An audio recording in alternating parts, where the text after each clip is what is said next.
नमस्कार विद्यार्थ्यांनो, आज आपण सिमिलॅरिटी मधील 1.4 बघणार आहोत। 1.1 मध्ये पण तेच होतं की the ratio of areas of two triangle, पण आता 1.4 मध्ये थोडासा फरक आहे बघा। पहिल्यामध्ये होतं the ratio of areas of two triangle, 1.4 मध्ये ratio of areas of two similar triangle.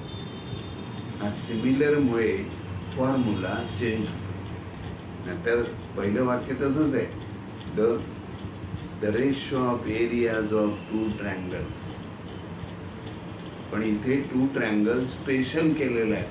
Special काय आहे, स्पेशलायझेशन काय, दीज आर सिमिलर।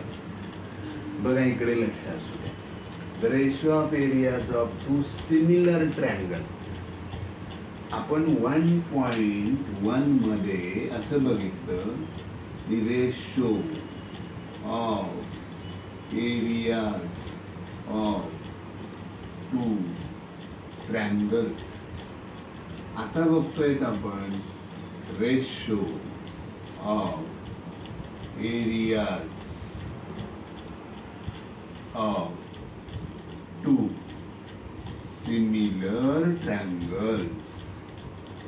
या दोन्हींच्या फॉर्म्युल्यामध्ये फरक काय, रेशो म्हणून तीच राहणार, area of triangle first upon area of triangle second is equal to, इथे पण area of triangle 1 upon area of triangle 2 is equal to, इकडे रेशो टू ट्रायंगल्स म्हणजे इथे एकतर B1 अपॉन B2 येईल, और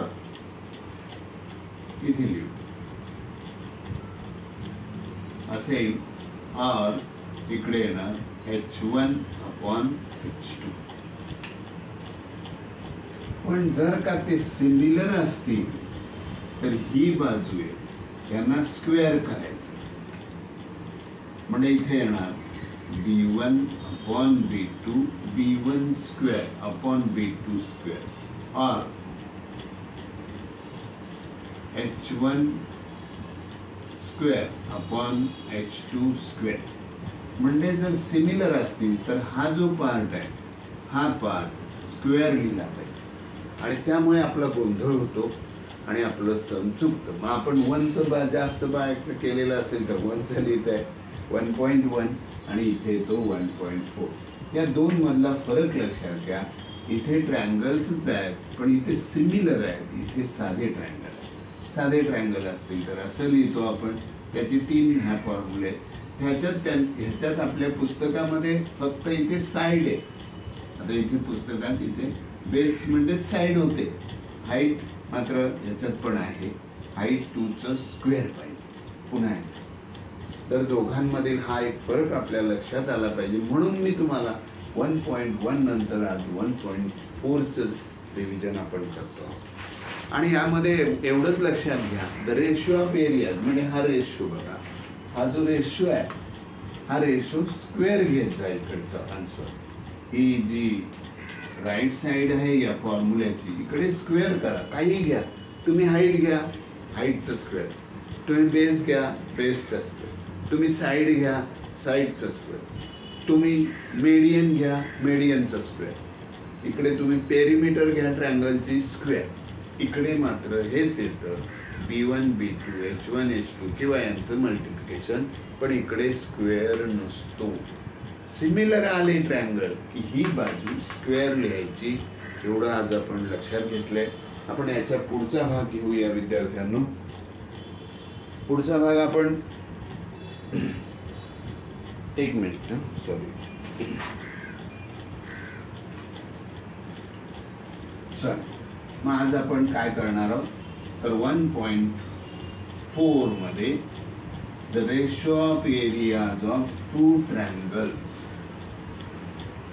no sorry ratio of areas of two similar triangle आज बघणार आहोत आपण। आता बघा ना, एक क्वेश्चन आपल्याला असा आहे 1.4 क्वेश्चन नंबर 1। पहिले ह्या फॉर्म्युला मी तुम्हाला कसा का दिलाय तर आपल्या बुक मध्ये एवढाच भाग आहे, पण हा पुढचा भाग दिलेला आहे हा आपल्या पुस्तकात नाही. मग आपल्याला जर का या पुस्तकाबाहेरचा एखादा प्रश्न द्यायचा असेल तर ते तुम्हाला मेडियन, एन म्हणजे मेडियन आणि पी म्हणजे पेरिमीटर ऑफ ट्रँगल असं पण विचारतील. Find the median, ratio of median किंवा find the median of first triangle, second triangle, असं काही क्वेश्चन विचारतील. त्यामध्ये फरक काहीच नाही. फक्त मेडियन म्हणाल तर मेडियनचं स्क्वेअर करा, पेरिमीटर म्हणाला तर पेरिमीटर. पी पेरिमीटरसाठी, एम मेडियनसाठी, एच हाईटसाठी आणि एस साईडसाठी. हा फॉर्म्युला आज आपण वापरणार आहोत. पुस्तकात एवढ्यापर्यंतचेच प्रश्न आहेत. एक तर साईड देतात किंवा तुम्हाला हाईट देतात. हाईट पण फार कमी ठिकाणी, पण हा भाग तुम्हाला बाहेरच्या प्रश्नात देतील म्हणून मी तुम्हाला थोडं जास्त दिले, कारण तुम्ही माझे जास्त आवडते आहात ना म्हणून दिले. ठीक आहे, असू द्या. जास्त वेळ न घेता आपण यावरचा एक प्रश्न करूया छोटासा. ही झाली आपली प्रस्तावना या फॉर्म्युल्याची. त्याचा अंडरस्टँडिंग घेतला आपण, बेसिक कन्सेप्ट समजून घेतलेला आहे. त्याच्यावर एक छोटासा प्रश्न घेऊया. प्रश्न असा आहे, the ratio of corresponding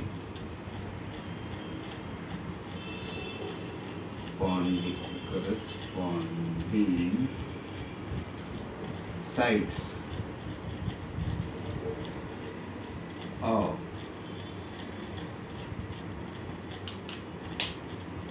similar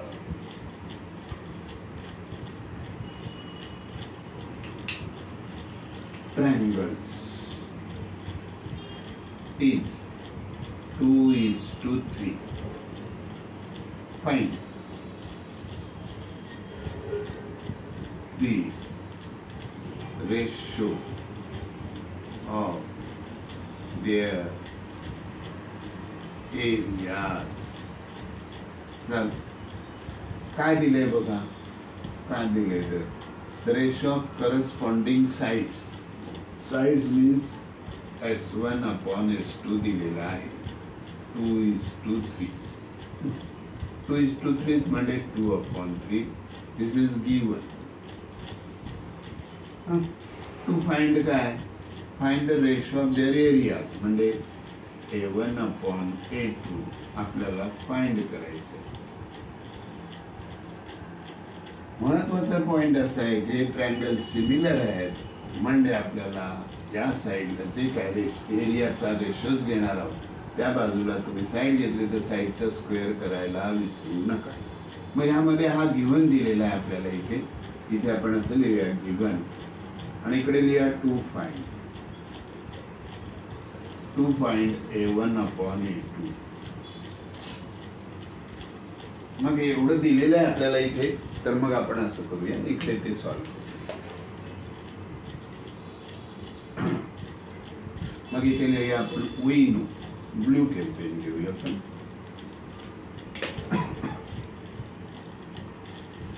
We know that A1 upon A2 is equal to S1 square upon S2 square. Formula.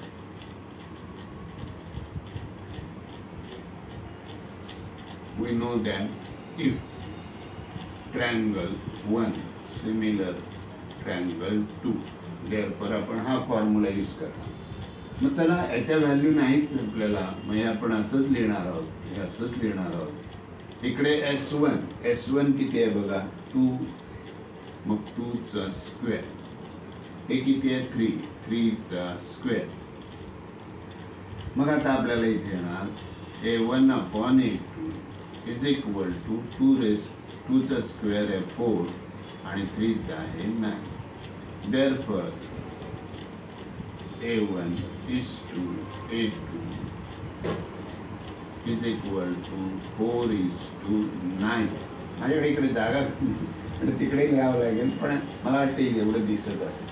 तर अशा प्रकारे आपण पहिला क्वेश्चन त्याचा सोडवलेला आहे. एवढंच लक्षात ठेवायचं, सिमिलर ट्रायंगल आलं तर या बाजूला साईड घ्याल तर स्क्वेअर, हाईट घ्याल तरी स्क्वेअर, पेरिमीटर घ्याल तरी स्क्वेअर, मेडियन घ्याल तरी स्क्वेअर लिहा. बस दुसरं काय नाही, इझी आहे.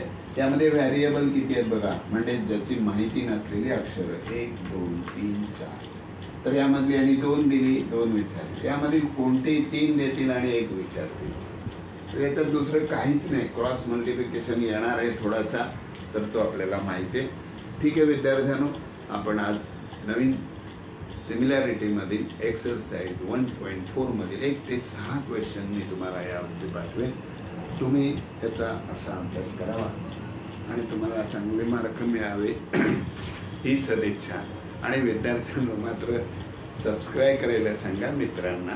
जर तुम्हाला मित्र असतील की जेव्हा त्यांना द्यावं, नवीन कोण असेल तर दिल्याने वाढतंय. मी पण हे देतो म्हणून मला याचा अभ्यास वाढत जातोय, मला चांगलं जमायला लागले. आता कसं जमवा, तुम्हाला आवडलं नाही आवडलं हे सांगण्याचं काम आपलं आहे. तर तुम्ही मला निश्चित सहकार्य करा, है ना. बाय विद्यार्थी.